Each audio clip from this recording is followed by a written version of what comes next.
Hello guys, I hope सब अच्छे होंगे।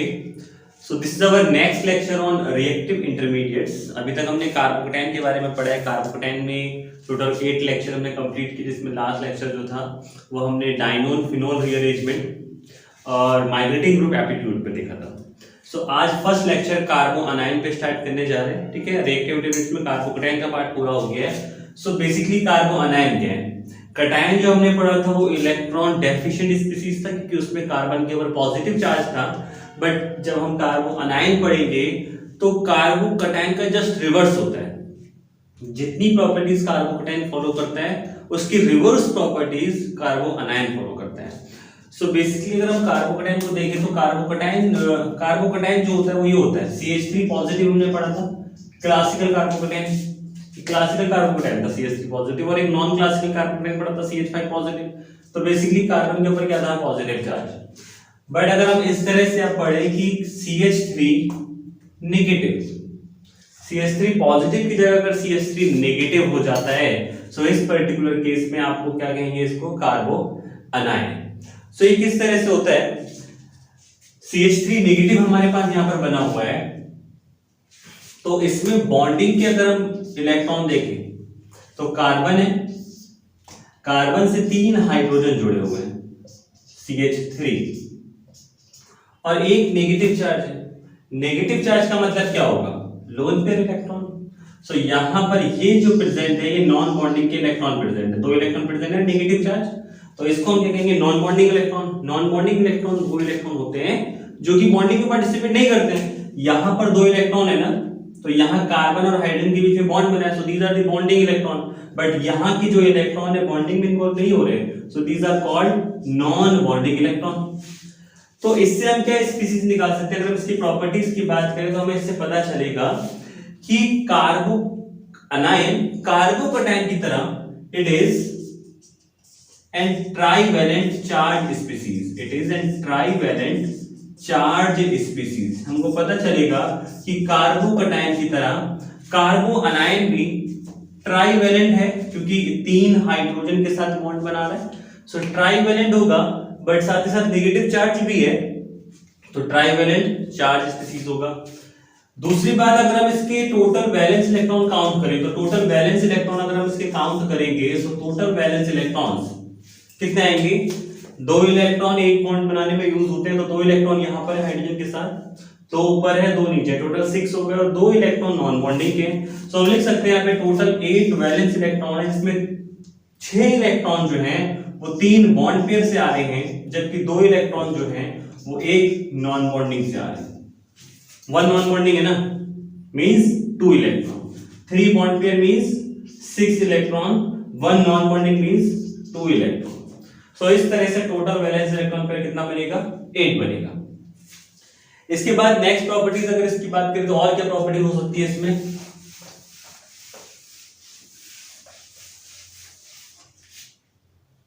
थर्ड प्रॉपर्टी कि अगर इसके पास नेगेटिव चार्ज आ रहा है, यहां पर हमने लिखा CH3 नेगेटिव। नेगेटिव चार्ज का मतलब होता है एक्स्ट्रा इलेक्ट्रॉन डेंसिटी, तो हम ये बोल सकते हैं it is an electron rich species. ये कैसा है? इलेक्ट्रॉन रिच स्पीसीज है। और अगर ये एक इलेक्ट्रॉन रिच स्पीसीज है तो कैसे बिहेव करेगा? अगर इलेक्ट्रॉन रिच स्पीसीज है तो बिहेव करेगा, therefore behave as nucleophile. Nucleophile की तरह बिहेव करेगा, क्योंकि किसी स्पीसीज के पास अगर इलेक्ट्रॉन डेंसिटी हाई होती है तो वो न्यूक्लियोफाइल की तरह बिहेव करती है। अपार्ट फ्रॉम दैट कार्बोकेटाइन कैसा बिहेव करता है? वो एज एन इलेक्ट्रोफाइल बिहेव करता है। क्यों? क्योंकि उसके पास पॉजिटिव चार्ज इलेक्ट्रॉन की डेफिशिएंसी होती है। अगेन अगर नेक्स्ट प्रॉपर्टीज की बात करें तो क्या कैसे बिहेव कर सकता है? न्यूक्लियोफाइल है, और न्यूक्लियोफाइल बेसिकली जो होते हैं वो लुईस बेस की तरह बिहेव करते हैं। लुईस बेस की तरह बिहेव करते हैं, क्योंकि किसी स्पीसीज के पास अगर एक्स्ट्रा इलेक्ट्रॉन डेंसिटी है और अगर वो उसको दूसरे स्पीसीज को प्रोवाइड कर सकता है तो लुईस बेस की तरह भी बिहेव कर सकता है। टोटल इसमें 8 इलेक्ट्रॉन है, और अगर इसमें टोटल 8 इलेक्ट्रॉन है तो इट विल बी डायामैग्नेटिक। ये कैसा होगा? डायामैग्नेटिक होगा, और डायामैग्नेटिक है तो ये ESR इनएक्टिव होगा। ESR मतलब इलेक्ट्रॉन स्पिन रेजोनेंस, क्योंकि 8 इलेक्ट्रॉन है, 8 के 8 इलेक्ट्रॉन पेयर हो जाएंगे, और अगर सारे के सारे इलेक्ट्रॉन पेयर हो जाएंगे तो इलेक्ट्रॉनों का मूवमेंट जो अनपेयर्ड वाला केस होता है वो नहीं रहेगा। सो ESR इनएक्टिव हो जाएगा, तो ESR इनएक्टिव। नेक्स्ट प्रॉपर्टी और क्या हो सकता है कार्बन आयन के केस में, इसमें अगर हम स्ट्रक्चर देखें तो कुछ इस तरह से होता है, कार्बन हाइड्रोजन, एक हाइड्रोजन को हम इस तरह से दिखा देते हैं, एक हाइड्रोजन को इस तरह से, दैट मींस ये वाला जो डैश लाइन बनाया हुआ है बिलो द प्लेन है, और जो मैंने ये डार्क लाइन बनाया हुआ है that is above the plane, and here it is a negative charge. तो लाइक एमीन की तरह इसमें वेल्डन इन्वर्जन भी होता है, like amine here it is also an Walden inversion, जिसको हम पिरामिडल इन्वर्जन भी कहते हैं, वेल्डन इन्वर्जन और पिरामिडल इन्वर्जन। अब ये कैसा इन्वर्जन होता है,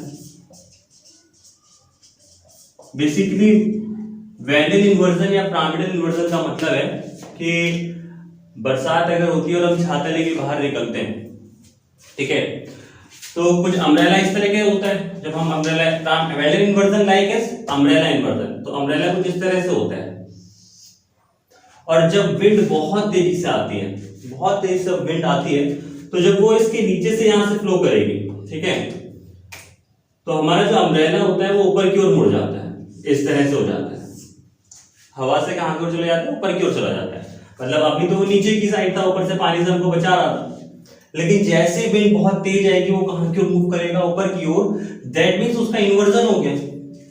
इन्वर्जन मतलब अभी तक उसकी ज्योमेट्री डाउनवर्ड थी, जैसे विंड आया, विंड ने उसको पुश किया, सो वो कहां की ओर चला गया, अपवर्ड चला गया, सो इसी को हम कहते हैं वेल्डन इन्वर्जन। जैसे कि जो मेले वगैरह लगते हैं ना, उसमें सीसॉ टाइप झूले भी होते हैं, जहां पे बच्चे कूदते हैं तो वो स्प्रिंग जैसा होता है, इसमें ऊपर या नीचे जाते हैं, ये सेम एज नेगेटिव चार्ज वैसे ही वर्क करता है, क्योंकि यहाँ पे नॉन बॉन्डिंग के इलेक्ट्रॉन है, नॉन बॉन्डिंग के इलेक्ट्रॉन इसको ऊपर और नीचे ले जाने का वर्क करते हैं, ऊपर और नीचे ले जाने का वर्क करते हैं, इसीलिए जो NH3 होता है वो प्लेनर नहीं होता है, क्योंकि उसके पास लोन पेयर ऑफ इलेक्ट्रॉन होते हैं। But apart from that BF3 कैसा होता है, प्लेनर होता है, BF3 प्लेनर होता है, बट NH3 प्लेनर नहीं होता है, पिरामिडल स्ट्रक्चर होता है, क्यों, क्योंकि लोन पेयर प्लेनर होने नहीं देते उसे, उसी लोन पेयर को हम क्या कहते हैं, उसकी वजह से इसमें क्या लगता है, वेल्डन इन्वर्जन। तो कार्बन आयन के केस में वेल्डन इन्वर्जन, पिरामिडल इन्वर्जन भी कहते हैं, और उसको हम क्या कहते हैं, अम्ब्रेला इन्वर्जन।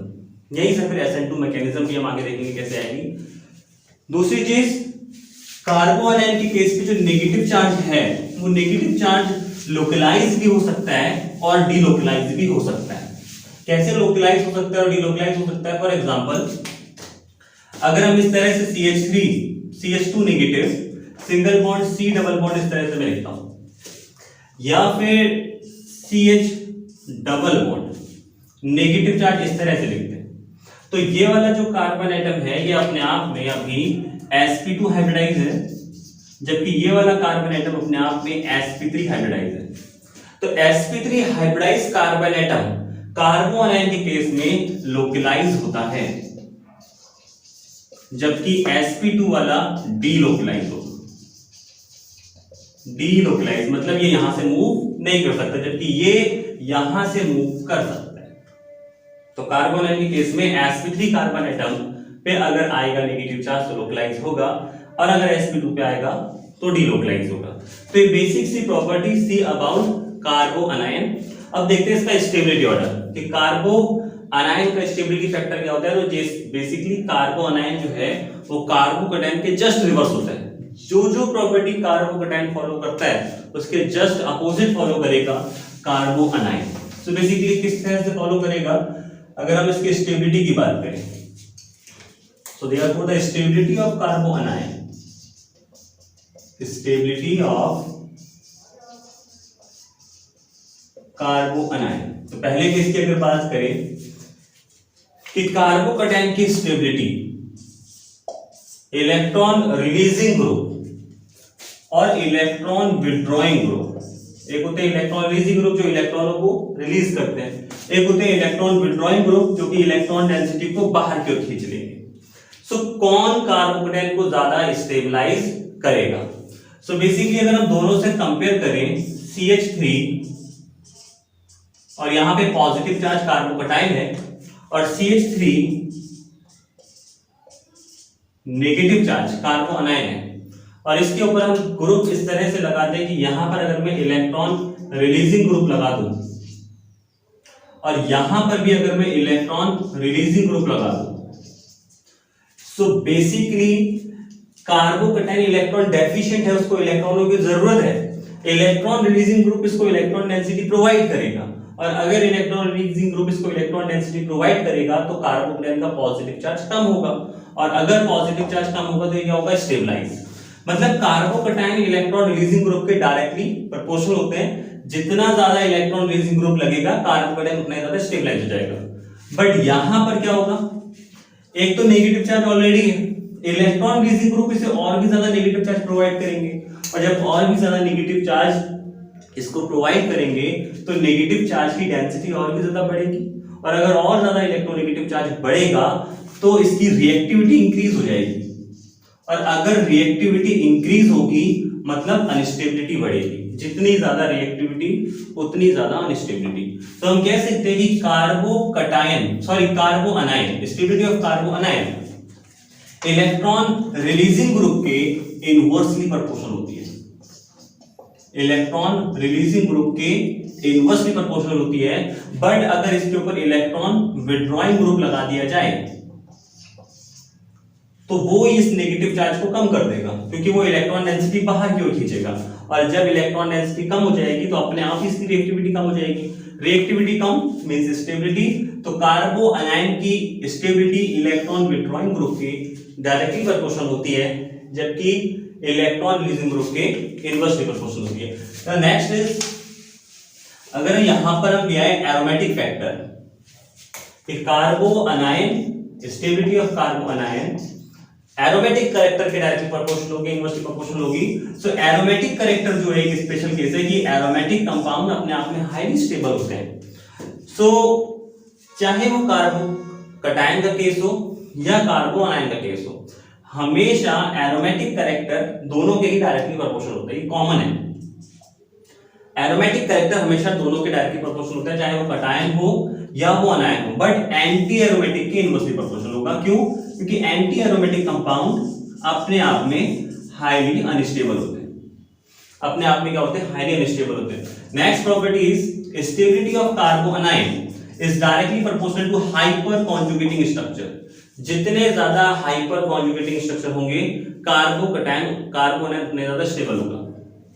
नेक्स्ट, अगर हम यहां पर लेके आए एस कैरेक्टर और पी कैरेक्टर, तो stability of कार्बो anion, stability of कार्बो अनायन S character के डायरेक्टली प्रोपोर्शनल होगी। क्यों प्रोपोर्शनल होगी एस कैरेक्टर के? क्योंकि पी कैरेक्टर जो होता है वो पी कैरेक्टर डोनर एबिलिटी रखता है, ये मैंने कार्बोकैटायन के केस में समझाया था। पी कैरेक्टर की डोनर एबिलिटी बहुत ज्यादा होती है, तो अगर यहाँ पे कार्बो अनायन है हमारे पास जिसके पास नेगेटिव चार्ज है, और आप अगर पी कैरेक्टर बढ़ा दोगे तो और भी ज्यादा इलेक्ट्रॉन डेंसिटी इंक्रीज होगी, और अगर इलेक्ट्रॉन डेंसिटी इंक्रीज होगी तो अनस्टेबिलिटी आएगी। So that P character electron density high कर देगा, और अगर P character electron density high कर देगा तो ये इसके क्या हो जाएगा, इनवर्सली प्रोपोर्शनल। तो पी कैरेक्टर के इनवर्सली प्रोपोर्शनल होती है स्टेबिलिटी ऑफ कार्बो अनायन। अब देखते हैं कार्बो अनायन के केस में जनरल स्टेबिलिटी ऑर्डर क्या होता है। मतलब अगर हमको एग्जांपल दिया जाए, और बहुत सारे एग्जांपल है उसमें हमको सिलेक्ट करना है कार्बो अनायन की स्टेबिलिटी ऑर्डर, तो अब हमको चेक करना पड़ेगा कि कौन उसमें प्लस एम इफेक्ट को फॉलो कर रहा है, कौन माइनस आई इफेक्ट लगा रहा है, कौन उसमें एरोमेटिक है, कौन एंटी एरोमेटिक है, उसी के बेसिस पर स्टेबिलिटी ऑर्डर दिया जाता है।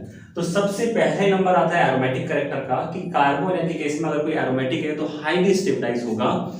देन माइनस एम इफेक्ट आता है, उसके बाद minus I effect, minus M effect mesomeric effect या फिर रेजोनेंस इफेक्ट कह सकते हैं, ठीक है। Then minus I effect plus hyper conjugation, then plus M effect, और लास्ट में आता है एंटी एरोमेटिक इफेक्ट। तो एंटी एरोमेटिक वाला क्या होता है, सबसे लास्ट में जाता है, कुछ इस तरह से वर्क करता है, ठीक है। एक ट्रेंड्स और होता है कि कार्बो अनायन जितना ज्यादा पोलराइजेशन होगा उतना ज्यादा स्टेबलाइज होगा, यानी कि कार्बो अनायन डायरेक्टली प्रोपोर्शनल है पोलराइजेशन के, जितना ज्यादा पोलराइजेशन उतना स्टेबल कार्बो अनायन। तो एग्जांपल लेते हैं, एग्जांपल क्या है समझते हैं कि कैसे पोलराइजेशन के केस में कार्बो अनायन स्टेबिलिटी ऑर्डर शो करेगा। तो फॉर एग्जांपल CH2 नेगेटिव, हमें स्टेबिलिटी ऑर्डर बताना है। CH2 negative OH CH2 negative SH, oxygen family के मेंबर में oxygen, sulphur, selenium, CH2 negative SEH। तो कुछ इस तरह से सीरीज लिखी हुई कि ऑक्सीजन फैमिली हम पढ़ रहे हैं, ऑक्सीजन, ऑक्सीजन के बाद सल्फर, सल्फर के बाद सेलेनियम, इस तरह से आता है। सो ये वाला जो ऑक्सीजन है ये 2p है, p ऑर्बिटल में 2p को फॉलो करता है, देन 3p आएगा और उसके बाद क्या आएगा, 4p आएगा। इस तरह से नीचे को p orbital with quantum number, principal quantum number increase होता जाता है। यहां पर d ऑर्बिटल एब्सेंट होता है, 2p के बाद 2d नहीं आता, बट सल्फर में d ऑर्बिटल प्रेजेंट होता है। यहां भी d ऑर्बिटल प्रेजेंट होगा, यहां भी d ऑर्बिटल प्रेजेंट होगा। बचपन में हम पढ़ते थे कि PCl5 इज नोन, PCl5 होता है बट NCl5 नहीं होता है।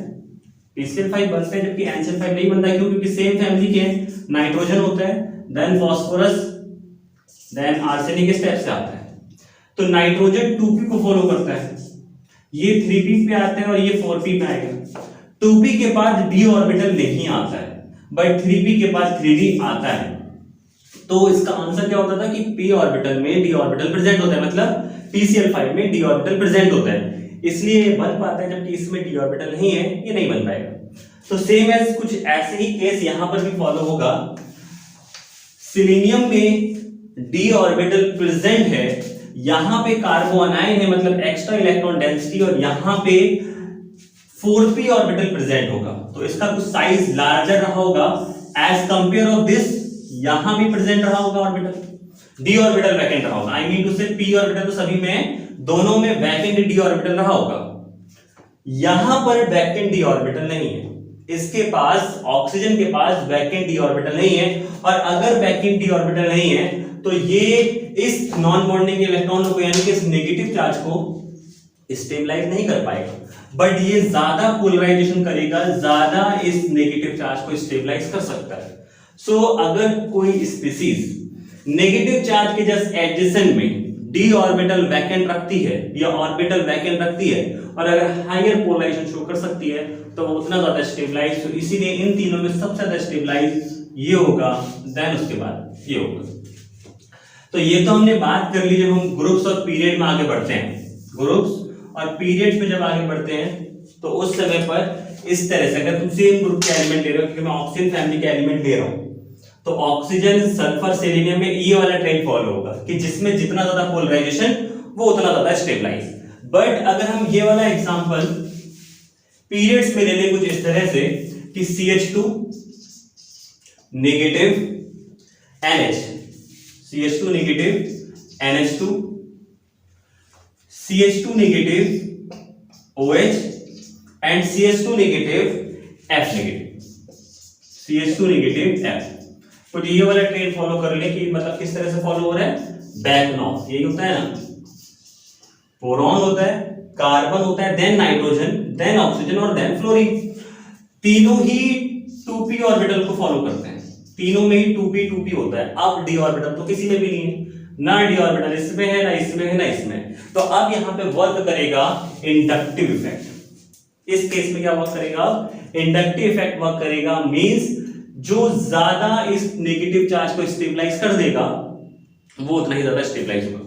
सो सबसे ज्यादा इलेक्ट्रोनेगेटिविटी नाइट्रोजन, ऑक्सीजन और फ्लोरीन में फ्लोरीन की होती है, और अगर फ्लोरीन की इलेक्ट्रोनेगेटिविटी सबसे ज्यादा होती है, और इवन दो फ्लोरीन की इलेक्ट्रोनेगेटिविटी पीरियोडिक टेबल में सबसे ज्यादा है, सो नेगेटिव चार्ज को क्या करेगा, ज्यादा अपने पास पुल करेगा। इलेक्ट्रॉन डेंसिटी जब अपने पास खींचेगा तो यहां से नेगेटिव चार्ज कम हो जाएगा, और अगर यहां से नेगेटिव चार्ज कम हो जाएगा तो इसकी रिएक्टिविटी कम हो जाएगी। तो जितना ज्यादा इलेक्ट्रोनेगेटिव फैक्टर उतना ज्यादा स्टेबलाइज कार्बोटाइन। तो यहां पे ये वाला स्टेबल होगा, देन ये, और सबसे लास्ट में ये आएगा।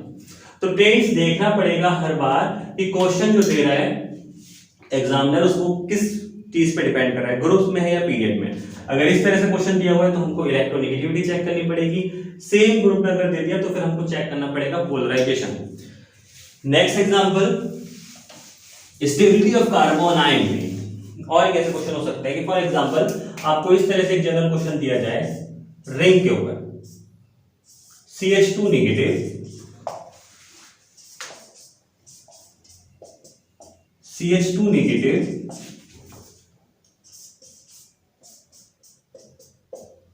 यहां भी चाहो तो बॉन्ड बना सकते हो, CH2 negative, and the last example is also CH2 negative. एक बार इसके ऑर्थो पोजीशन पे OMe ग्रुप लगा हुआ है, एक बार इसके मेटा पोजीशन पर OMe ग्रुप लगा हुआ है, और एक बार हम इसके दे देते हैं कि इसके पैरा पोजीशन पे OMe ग्रुप लगा हुआ है। तो ये हमारे पास टोटल 4 एग्जांपल है, first, second, third and fourth. हमें इसको इस क्वेश्चन में स्टेबिलिटी ऑर्डर बताना है कि इन चारों में सबसे ज्यादा स्टेबलाइज कौन होगा। तो अब हमें यहाँ पर मतलब कार्बन एन का केस है और हमें चारों में स्टेबिलिटी ऑर्डर बताना है। तो अब हमको चेक करना पड़ेगा वो जनरल ट्रेंड कि किसमें माइनस एम इफेक्ट है, किसमें माइनस आई इफेक्ट है, ये सब कुछ चेक करना पड़ेगा। तो उससे पहले मैं एक चीज बताया था कि क्लोरोबेंजीन का स्ट्रक्चर जब हम पढ़ते हैं तो हम पढ़ते हैं कि ऑर्थो पैरा डायरेक्टिंग ग्रुप होते हैं। क्लोरोबेंजीन अपने आप में ऑर्थो पैरा डायरेक्टिंग ग्रुप है, और ऑर्थो पैरा डायरेक्टिंग ग्रुप वो ग्रुप होते हैं जनरली जो इलेक्ट्रॉन डेंसिटी बेंजीन रिंग में प्रोवाइड कर दे। जब ये इलेक्ट्रॉन डेंसिटी इस रिंग के अंदर देगा तो ये वाला बॉन्ड यहां शिफ्ट होगा। सो उस पर्टिकुलर केस में इस पोजीशन पे क्या आएगा, नेगेटिव चार्ज, इस पोजीशन पे नेगेटिव चार्ज आएगा और इस पोजीशन पे नेगेटिव चार्ज आएगा। तो जब कभी भी कोई electron releasing group phenyl ring के ऊपर लगता है और वो इलेक्ट्रॉन डेंसिटी रिंग के अंदर जब डालता है तो ऑर्थो और पैरा पोजीशन पे इलेक्ट्रॉन डेंसिटी हाई हो जाती है, मेटा पोजीशन पे कोई भी चार्ज नहीं आता। और अगर इलेक्ट्रॉन डेंसिटी हाई हो जाएगी तो आने वाला न्यूक्लियोफाइल या फिर जो रिएक्टिविटी होगी वो इन पोजीशन की हाई होती है, तो इसीलिए आने वाला ग्रुप या तो ऑर्थो पे अटैच होता है या फिर पैरा पे जुड़ता है। तो इसीलिए हम इलेक्ट्रॉन रिलीजिंग ग्रुप को ऑर्थो पैरा डायरेक्टिंग ग्रुप कहते हैं। बट क्लोरीन इसके साथ साथ एक और इफेक्ट भी रखता है कि अगर मैं यहां से क्लोरीन का ये वाला नेचर शो कर रहा हूं कि क्लोरीन अगर इलेक्ट्रॉन डेंसिटी रिंग को प्रोवाइड कर रहा है, कॉन्जुगेशन में इन्वॉल्व हो रहा है, तो ये इसका प्लस एम इफेक्ट है। ये इसका क्या है, प्लस एम इफेक्ट। जब कभी भी कोई स्पीशीज इलेक्ट्रॉनों को डोनेट करके रेजोनेंस में पार्टिसिपेट करती है तो प्लस एम इफेक्ट कहलाता है। बट साथ ही साथ ऑर्थो पैरा डायरेक्टिंग ग्रुप होने के साथ साथ क्लोरोबेंजीन अपने आप में डीएक्टिवेटिंग ग्रुप भी होता है, ये अपने आप में डीएक्टिवेटिंग भी होता है। अब डीएक्टिवेटिंग क्यों होता है, वो डीएक्टिवेटिंग नेचर इसलिए रखता है क्योंकि क्लोरोबेंजीन की इलेक्ट्रोनेगेटिविटी बहुत ज्यादा है, कार्बन एटम से बहुत ज्यादा है, क्योंकि हैलोजन है और हैलोजन की हाई इलेक्ट्रोनेगेटिव पावर की वजह से इलेक्ट्रॉन डेंसिटी अपने पास बाहर की ओर भी खींचेगा। तो जितनी ज्यादा इलेक्ट्रॉन डेंसिटी हाई नहीं करता उससे कंपैरिजन में इलेक्ट्रॉन डेंसिटी को रिंग से बाहर खींच लेता है। सो इस वाले नेचर की वजह से तो प्लस एम इफेक्ट रखेगा, लेकिन अपने माइनस आई इफेक्ट की वजह से, अपनी इलेक्ट्रोनेगेटिविटी की वजह से माइनस आई इफेक्ट लगाएगा। तो दो इफेक्ट शो करता है, प्लस एम इफेक्ट और माइनस आई इफेक्ट। तो प्लस एम इफेक्ट की वजह से इसको ऑर्थो पैरा डायरेक्टिंग ग्रुप कहा जाता है, बट माइनस आई इफेक्ट की वजह से इसको क्या कहा जाता है, deactivating group. Same as work करता है OMe। OMe में ऑक्सीजन इलेक्ट्रोनेगेटिव है, एम इलेक्ट्रॉन रिलीजिंग ग्रुप है, तो ये प्लस एम इफेक्ट भी शो करेगा और माइनस आई इफेक्ट भी शो करेगा। और plus M effect meta position पे नहीं आता है, plus M effect meta position पे नहीं आएगा। क्यों? क्योंकि जब ये इलेक्ट्रॉनों को रिलीज करेगा तो बॉन्ड यहां आएगा, नेगेटिव चार्ज यहां मूव करेगा, सो दैट ये वाला बॉन्ड यहां शिफ्ट हो जाएगा। क्या इस पोजीशन पे नेगेटिव चार्ज आया? नहीं आता है। जब कभी भी इलेक्ट्रॉन रिलीजिंग ग्रुप लोगे मेटा पोजीशन पे कभी भी नेगेटिव चार्ज नहीं आएगा। और अगर मेटा पोजीशन पे नेगेटिव चार्ज नहीं आएगा तो हम कह सकते हैं कि इस ऑर्थो पोजीशन पे OMe ग्रुप अपना माइनस आई इफेक्ट भी शो करेगा और प्लस एम इफेक्ट भी शो करेगा। बट मेटा पोजीशन पर ये सिर्फ और सिर्फ माइनस आई इफेक्ट दिखाएगा। मेटा पोजीशन पे ये प्लस एम इफेक्ट नहीं दिखाएगा। क्यों? क्योंकि electron releasing group Meta position पे इलेक्ट्रॉन डेंसिटी हाई नहीं करते हैं, लेकिन पैरा पोजीशन पे माइनस आई भी शो करेगा और प्लस एम भी शो करेगा। तो ये इफेक्ट था, इसके बेसिस पे अब हम स्टेबिलिटी ऑर्डर डिसाइड कर देंगे, क्योंकि कार्बो अनायन की जो स्टेबिलिटी है वो माइनस आई इफेक्ट के डायरेक्टली प्रोपोर्शनल होती है। तो अगर मैं इसकी स्टेबिलिटी ऑर्डर की बात करूं कि सबसे ज्यादा इन चारों में स्टेबल कौन होगा, तो सबसे पहले बारी किसकी आएगी, थर्ड वाले की। थर्ड वाला सबसे ज्यादा स्टेबल होगा क्योंकि माइनस आई इफेक्ट लगा रहा है और minus I effect carbon ion को स्टेबलाइज करेगा। अब उसके बाद सेकंड या फोर्थ की बारी नहीं आएगी। क्यों? क्योंकि इसमें माइनस आई के साथ साथ प्लस एम भी लग रहा है। बारी आएगी अब फर्स्ट वाले की, क्योंकि इसमें कोई प्लस एम इफेक्ट नहीं है। Plus M effect carbon ion के इनवर्सली प्रोपोर्शनल होता है। सो दैट अब यहां पर हम लिखेंगे थर्ड के बाद बारी आएगी फर्स्ट की। अब सेकंड और फोर्थ में दोनों में माइनस आई और माइनस आई प्लस एम इफेक्ट लग रहा है। सेकंड वाला ऑर्थो और फोर्थ वाला पैरा है। तो अब बात आती है कि दोनों में से कार्बन आयन को कौन ज्यादा स्टेबलाइज करेगा। तो ऑर्थो वाला ज्यादा स्टेबलाइज करेगा। क्यों? क्योंकि कार्बन आयन के जस्ट ऑर्थो पोजीशन पे, जस्ट एडजेसेंट पोजीशन पे माइनस आई इफेक्ट लगाएगा, जबकि ये इसके पैरा पोजीशन पे माइनस आई इफेक्ट लगाएगा। तो ये उतना ज्यादा स्टेबलाइज नहीं कर पाएगा, जबकि ये इसके एडजेसेंट में लगा हुआ है तो इलेक्ट्रॉन डेंसिटी ज्यादा ले सकता है, सो दैट ऑर्थो वाला ज्यादा स्टेबलाइज होता है और लास्ट में बारी आएगी पैरा वाले की। तो इस तरह से जब कभी भी हमको क्वेश्चन आएगा तो आप चेक करना पड़ेगा minus I effect plus M effect aromatic character, उसके बेसिस पर आप स्टेबिलिटी ऑर्डर डिसाइड करोगे। तो बाकी के जो क्वेश्चन है इसके एप्लीकेशन पार्ट वो हम नेक्स्ट क्लास में डिस्कस करेंगे। आज की क्लास यही समाप्त करते हैं। Thank you for watching.